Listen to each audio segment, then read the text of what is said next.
ఆంధ్రప్రదేశ్కి సంబంధించి Telugu Desam party, Janasena party బలంగా ఉన్న పార్టీలు. అది కాదని రవిచంద్రారెడ్డి గారు బీజేపీలోనే ఎందుకు జాయిన్ అయ్యారని చాలా మంది క్లారిటీ లేనిది. అంటే ఎందుకు బీజేపీ వైపు ఆకర్షితులయ్యారు అంటే ఏం చెప్తారు మీరు? నాకు ఎందుకో ఈ తిట్లు, ఈ విమర్శలు, ముఖ్యంగా కొంతకాలం ఆంధ్రప్రదేశ్ రాజకీయం వదిలేసి నేషనల్ పాలిటిక్స్ కి సంబంధించి పక్క రాష్ట్రాలకు వెళ్ళి పనిచేయాలనిపించింది. ఓకే, నేను హిందీ ధారాళంగా మాట్లాడతారు, ఇంగ్లీష్ బాగా మాట్లాడతారు. సో ఇంగ్లీష్ కన్నా కూడా ఎక్కువ హిందీ మాట్లాడగలను, ఎక్కువ మంది చూడలేదు కానీ. సో నేను అనేది ఏంటంటే భాష మీద ఉన్న నా కమాండ్ తో పాటు నేషనల్ పాలసీస్ ఏదైతే బీజేపీ తీసుకుంటుందో, దేశానికి సంబంధించే అంశాలు, ముఖ్యంగా దేశం కోసం, ధర్మం కోసం అని చెప్పినప్పుడల్లా ఆంధ్రప్రదేశ్ లో బీజేపీని అవమానంగా మాట్లాడతారు. దాని నుంచి నా వాక్కుతో బీజేపీ చేస్తున్నది ఎంత నిజం అనేది ప్రజల్లో ఎలుగెత్తి చాటాలి. నాకున్న కేపబిలిటీ ఏంటంటే మాట్లాడే గుణం ఏదైతే ఉందో, నా ఫేస్ ఐడెంటిటీతో దాన్ని కలిపి బీజేపీకి ప్రోగా ఒక ఇమేజ్ ఏదైతే ఉందో నార్థన్ ఇండియాలో, దేశం అంతా, దాన్ని ఆంధ్రప్రదేశ్ లో కూడా తీసుకురావాలనే ఉద్దేశంలో నేనున్నాను. ముఖ్యంగా దేశంలో జరుగుతున్న మంచి పనులు, అనేక రకమైన అంశాలు. ఈరోజు ప్రపంచంలోనే 5వ పెద్ద ఆర్థిక శక్తిగా మోడీ గారి ప్రభుత్వం ఏదైతే దేశాన్ని ముందుకు నడిపిస్తుందో దాని గురించి చెప్పాలి. ఆర్టికల్ 370కి ముందు, ఆర్టికల్ 370 తర్వాత ఏం జరిగిందో చెప్పాలి. ముఖ్యంగా ఆర్టికల్ 370 అనేది ఏంటి అనేది చాలా మందికి తెలియదు. ఆర్టికల్ 370 రద్దు చేసినందువల్ల వచ్చిన ప్రధానమైన అంశం దేశం యొక్క గౌరవం. 1947లో దేశం ఏదైతే స్వాతంత్రాన్ని పొందిందో కాశ్మీర్కి స్వతంత్రం రాల. కాశ్మీర్లో 2 జెండాలు ఎగిరాయి. ఎప్పటి వరకు? నరేంద్ర మోడీ గారు, అమిత్ షా గారు విధానపరమైన నిర్ణయం తీసుకొని చట్టసభల ద్వారా ఆర్టికల్ 370 రద్దు చేసే వరకు. ఇది దేశభక్తికి సంబంధించిన అంశం. దీని గురించి ప్రజల్లోకి విస్తృతంగా తీసుకెళ్ళారు. ఎందుకంటే మొన్నటిదాకా ఎగిరిన 2 జెండాలు ఇప్పుడు ఎగరడం, ఒక్క జెండానే ఎగురుతుంది. భారతదేశం జెండా, భారతదేశం అంతా ఒకే జెండా. ఇదే భారతీయ జనతా పార్టీ యొక్క అజెండా. దీని గురించి బాగా చెప్పాలంటే నేను చెప్పగలనని నా నమ్మకం. బాగా జనంలోకి ఎక్కేలా చెప్పగలనని నా నమ్మకం. దాంతో పాటు 500 ఏళ్ల కళ రామాలయాన్ని సాకారం చేయటం, యూనిఫామ్ సివిల్ కోడ్ తీసుకురావాలి, ఇది సెక్యులర్ దేశం అని పక్క పార్టీలు చెప్తూనే చాలా మంది మతపరంగా ఓట్లు పొందాలి, కులాలను విడదీయాలి, మతంలో నుంచి, హిందూ మతం నుంచి కులాలను విడదీయాలి, మైనారిటీలు మాత్రం కావాలి, వాళ్ళని వీళ్ళు కలిపేసి ఓట్లు వేయించుకుని గెలిచేయాలి. ఇది అరాచకం అనేది బీజేపీ యొక్క విధానం. దాంతో నేను ఏకీభవిస్తున్నాను. ఈ మతాన్ని చీల్చి, కులాలని చీల్చి, మతంలో నుంచి కొన్ని కులాలను చీల్చి ఈ విధానంకి నాకు నచ్చడం లేదు. సో బీజేపీకి మద్దతు ఇవ్వాలని నిర్ణయించుకున్నాను. దాంతోపాటు వక్ఫ్ బోర్డు బిల్, ఇది ఒక దుర్మార్గమైన బిల్లు. 1947లో స్వతంత్రం వస్తే దేశానికి 1951లో తీసుకొచ్చిన ఇది అన్యాయమైన, దుర్మార్గమైన బిల్లు. ఈ దేశంలో సుప్రీంకోర్టు యొక్క తీర్పే అన్నిటికీ ప్రామాణికం, అన్నిటికన్నా సుప్రీం.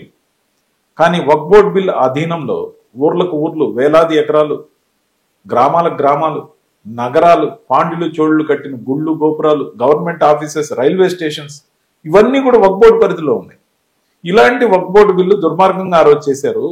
వీటికి అమెండ్మెంట్స్ తేవాలి. అమెండ్మెంట్స్ తేకపోతే ఏంటంటే, ఏ ప్రాంతం అయితే వాళ్ళ అధీనంలో ఉందని వాళ్ళ రికార్డ్స్ బట్టి ఉన్నాయో 1951 నుంచి, దాని నేపథ్యంలో వాళ్ళు ఒక నోటీస్ ఇచ్చి, ఈ స్థలాన్ని మీరు అమ్మేదానికి లేదు, కొనేదానికి లేదని నోటీస్ ఇస్తే, we cannot challenge that notice even in supreme court.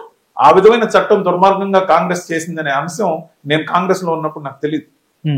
మరి ఈరోజు తెలిసాక కూడా దాన్ని వ్యతిరేకించకుండా ఎలా ఉంటాం? ఏ రోజు లేస్తే ఆ రోజే సూర్యోదయం కాబట్టి సూర్యుడు కనిపిస్తాడు. ఖచ్చితంగా కూడా మనం ఇలాంటి కోణాన్ని జనంలో ఎక్స్పోజ్ చేయాలి. ముఖ్యంగా దీన్ని దేశమంతా కూడా మద్దతు ఇవ్వాలి. ఈ అమెండ్మెంట్స్ ఏం చెప్పారు? వాళ్ళే రద్దు చేస్తామని చెప్పలే. వక్ఫ్ బోర్డు బిల్ అంటే మతానికి సంబంధించిన బిల్ అనుకుంటున్నారు అందరూ.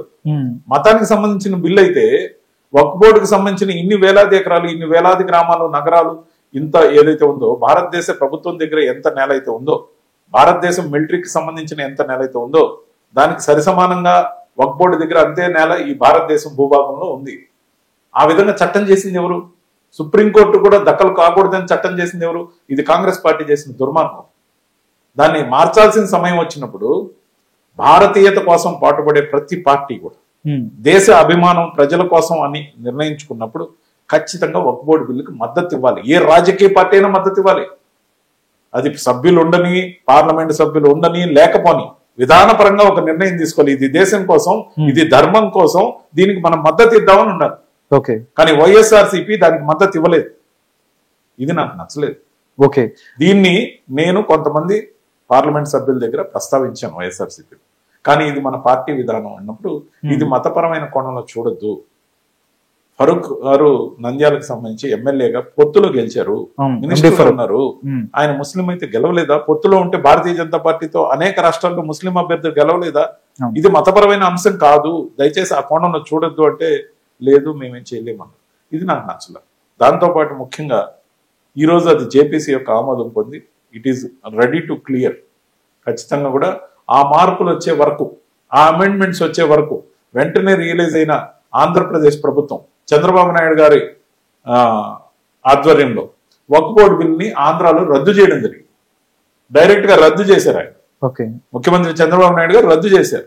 అమెండ్మెంట్స్ వచ్చాక మారిన బిల్లు, మారిన చట్టంతో పాటు అప్పుడు కొత్తగా వక్ఫ్ బోర్డుకు సంబంధించిన విధానాలన్నీ ఖరారయ్యాక తిరిగి ఆంధ్రప్రదేశ్ లో వక్ఫ్ బోర్డుని ఎస్టాబ్లిష్ చేస్తారని చెప్పడం జరిగింది.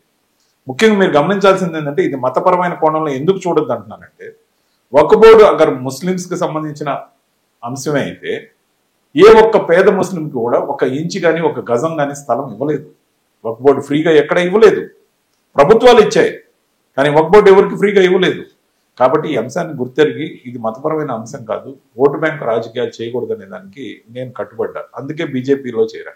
ఓకే సార్, రవిచంద్రారెడ్డి గారు, రాజకీయాలలో అంటే మీరు డైరెక్ట్ గా ఇప్పుడు డైరెక్ట్ రాజకీయాల్లో కంటే ఎమ్మెల్యేగా కానీ ఎంపీగా పోటీ చేయాలి ఇలాంటి ఆలోచన ఉందా?